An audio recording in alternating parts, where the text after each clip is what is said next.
Ça va bien? Bonjour Daniel.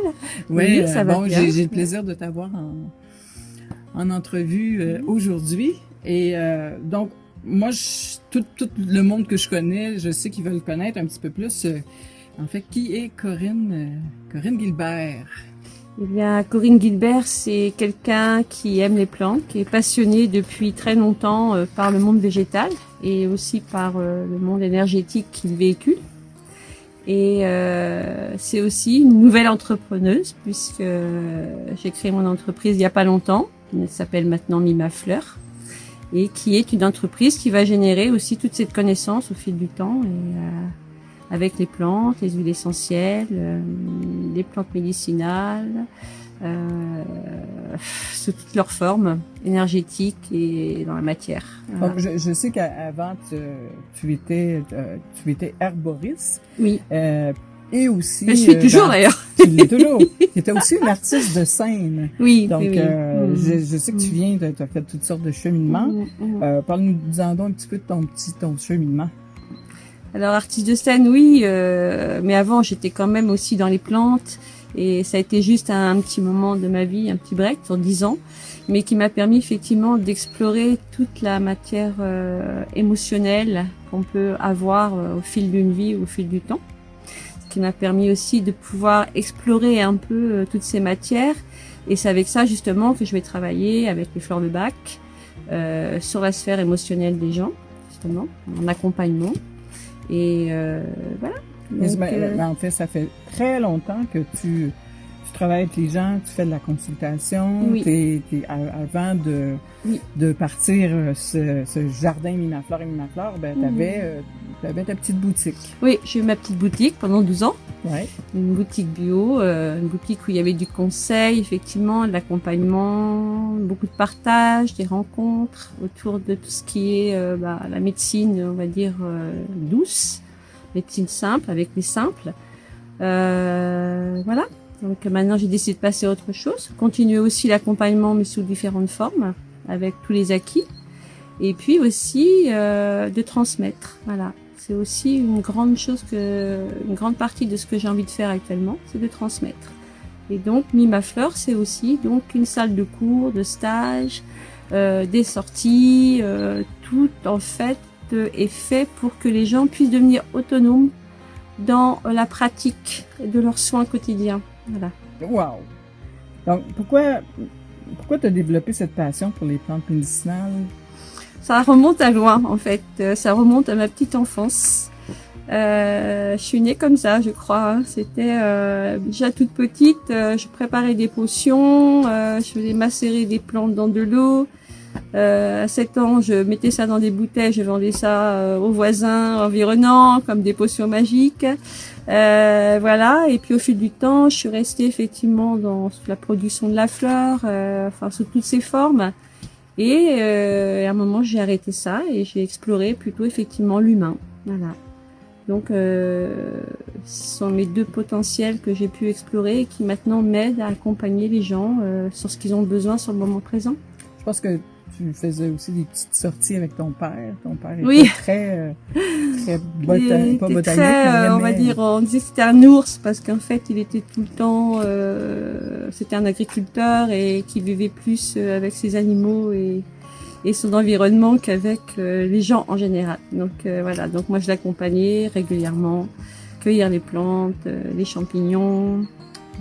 C'était notre univers, voilà. C'est aussi, je pense, le transmetteur qui a été un facteur de transmission importante. Ouais. Donc, tu t'es installé dernièrement au Vabre, en Ardèche.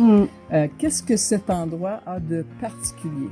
Le Vabre. Alors, le Vabre, c'est un petit hameau qui se trouve effectivement à 800 mètres d'altitude en Ardèche, qui est entouré de volcans. Volcan très ancien, avec une pierre très silicieuse, très noire, et une pierre donc qui va calmer les gens, les ancrer, on va dire.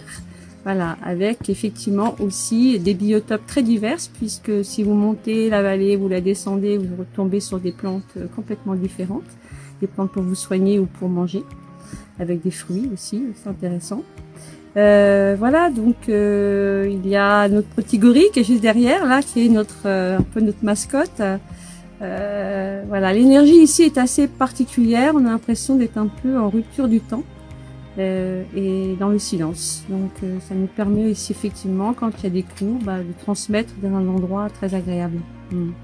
L'énergie est bonne. Il y a une très bonne énergie. C'est ça que tu voulais que je dise. Le confirmer. D'accord. Donc, explique-nous donc un petit peu Mimaflore. C'est quoi le concept en arrière de cette belle...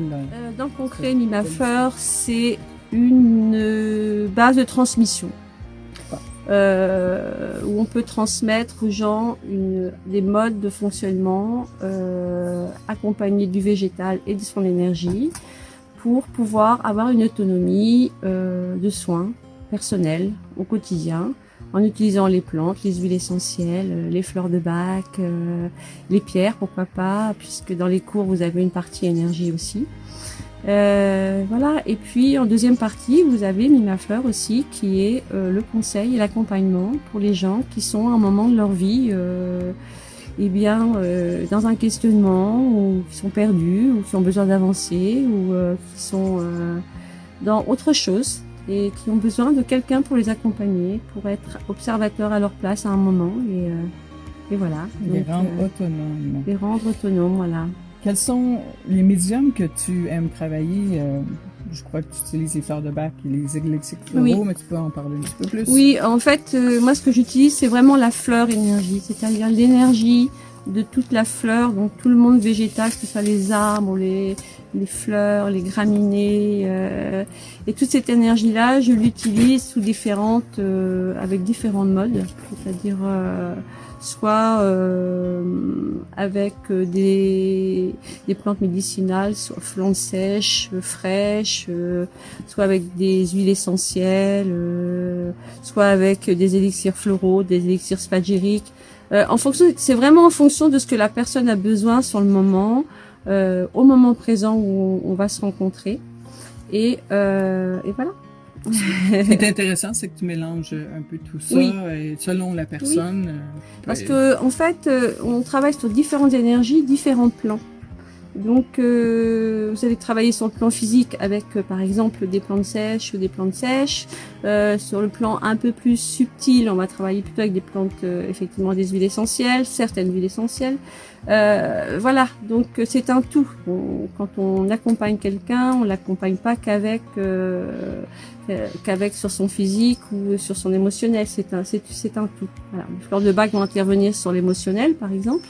On va vraiment faire tout un petit accompagnement avec tous ces modes qu'on a sous la main, et qui va intervenir sur le mode vibratoire ou énergétique de la personne ou de ses organes ou sur son terrain émotionnel ou physique. Voilà. Ça m'amène à te demander, je sais parce que tu connais, ça fait un petit bout de temps, que tu as un petit talent particulier de sensibilité, on peut dire. Parle-nous un petit peu. Oui, je pense que c'est le fait aussi, tout ce qui a été exploré au cours de la vie, de petite à grande, que ce soit au niveau de la connexion du végétal en particulier, et aussi à la connexion des humains, puisque effectivement, moi petite, j'étais quelqu'un qui parlait pas beaucoup et qui était extrêmement dans l'observation des adultes, qui m'interrogeait, mais faisait un peu peur aussi. Et ça m'a permis de développer quelque chose, effectivement, d'une perception comme un scan, on va dire. Voilà, un peu comme ça. Et effectivement, si la personne est en accord avec ça, on peut travailler aussi avec ce petit côté, cette petite subtilité, on va dire. Ben oui, ça l'aide. Tu fais aussi des sorties pour découvrir les plantes médicinales dans la forêt. Ça, c'est super intéressant. Puis je vois tes yeux qui allument. Oui. Explique-nous donc une petite sortie, comment ça se déroule. Eh bien, une petite sortie, quand c'est en fait... Il y a plusieurs sorties. Il y a la sortie où on va marcher pendant 2 heures dans la nature, dans les montagnes, et je vais m'arrêter sur des plantes bien précises. Je vais vous expliquer comment elles fonctionnent, comment elles s'appellent, comment les cueillir, quand les cueillir, à quoi elles servent pour vous soigner, celles qui peuvent se manger, voilà. Après, on fait toujours un petit break pour répondre aux questions des gens sur certaines plantes, et on se promène au fil d'un cadre qui est vraiment extraordinaire. Ça, c'est une promenade courante qu'on fait sur différents sites et aussi sur celui-ci. Et puis vous avez effectivement les sorties un peu plus approfondies qui sont en support aux cours qui sont donnés sur des plantes médicinales sur lesquelles on va travailler sur plusieurs semaines ou plusieurs mois. Voilà. Donc les week-ends, les gens les peuvent week-ends, venir les 4-5 stages sur une jours. semaine ou enfin 5 jours. Oui, voilà, puisque moi j'ai un module qui traite la pharmacie familiale en fait, c'est-à-dire tout ce qu'il faut avoir dans sa pharmacie, que ce soit en homéo, en plantes médicinales, en fleurs de bac, pour accompagner au quotidien, voilà, préventif et des fois curatif. Voilà. Donc les gens peuvent aussi héberger ici. Les gens peuvent héberger ici. Il y a quelques gîtes avec lesquels je travaille. Moi, sur mon site, il n'y a pas de mode d'hébergement. Hein. C'est juste une salle de cours sur lequel il va y avoir beaucoup de choses qui vont se passer et aussi un endroit où les gens vont se rencontrer parce que c'est effectivement ce que je recherche aussi. Un lieu Voilà. de rencontre. Faire du partage aussi avec d'autres personnes qui ont d'autres capacités et le but c'est quand même d'ouvrir les consciences. Voilà. Un beau but.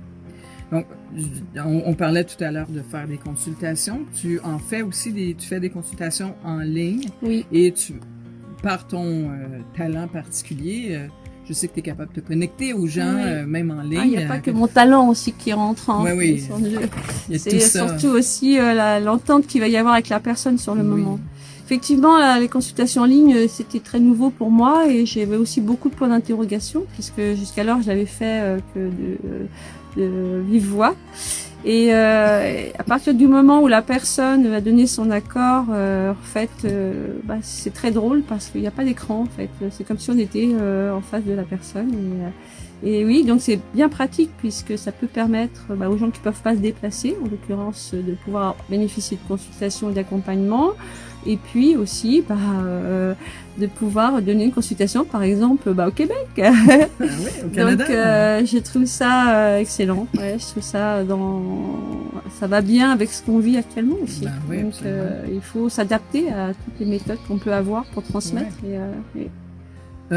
Donc, on va mettre le lien dans le bas du vidéo pour te rejoindre, pour faire une réservation avec toi, pour faire une consultation, 1 ou 10, pourquoi pas. Et nous mettrons aussi les dates pour tes prochaines sorties découvertes avec des liens pour prendre justement, pour réserver la place parce que c'est vraiment des petits groupes que tu prends, tu n'amènes pas des gros groupes. Oui, c'est pas de l'intensif chez moi, c'est d'avoir quelque chose de qualité. Oui, on a des groupes, on va jamais au-delà de 12 de toute façon.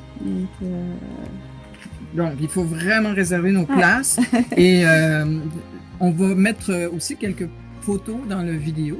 Qui, de toute façon, vous allez voir tout au long de cette vidéo, à la fin, des photos du jardin, des photos des sorties. Et ça m'a fait vraiment plaisir, Corinne, de t'avoir en entrevue. Merci, et c'est à suivre, hein, parce que j'ai très hâte de faire ma première sortie bientôt. Et donc, on commence au printemps. Oui, au mois d'avril. Super. Merci, Corinne. Puis à très bientôt. Bonne journée.